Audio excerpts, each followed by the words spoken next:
Idedestino muna ng PNP sa ibang lugar ang ilang pulis na nasalanta ng bagyong Yolanda sa Visayas. Ito'y para daw makapagpahinga sila matapos matroma dahil sa matinding kalamidad. May ulat on the spot si Ian Cruz. Ian?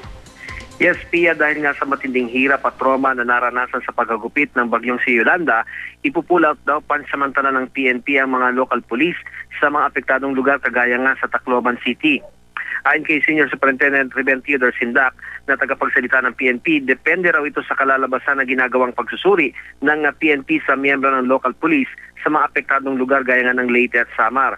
Kung kailangang ipulaw ang mga pulis, maaring dalhin sila sa Cebu o sa Maynila upang ipahinga ang kanilang isipan.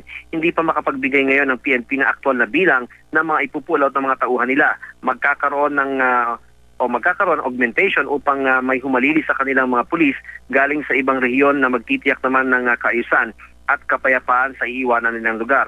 Samantala ay malapit na rin daw Pia na palitan ang mga pulis na nag-augment sa binagyong lugar. Ang mga pulis kagaya ng mula sa SAP, NCRPO, Calabarzon at Central Luzon ay kailangan din daw ma-rotate para makapagpahinga.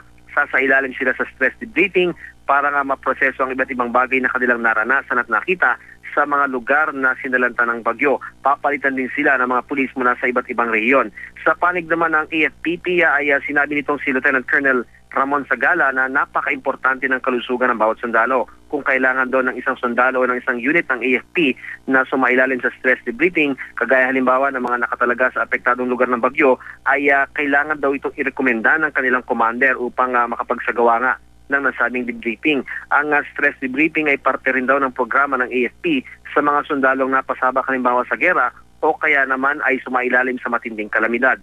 Nasa 12,000 sundalo nakatalaga sa buong Visayas at sa ngayon ay hindi naman daw napag-uusapan pa kung i-rotate sila lalo't nakadeploy sila roon bilang security forces. Pia?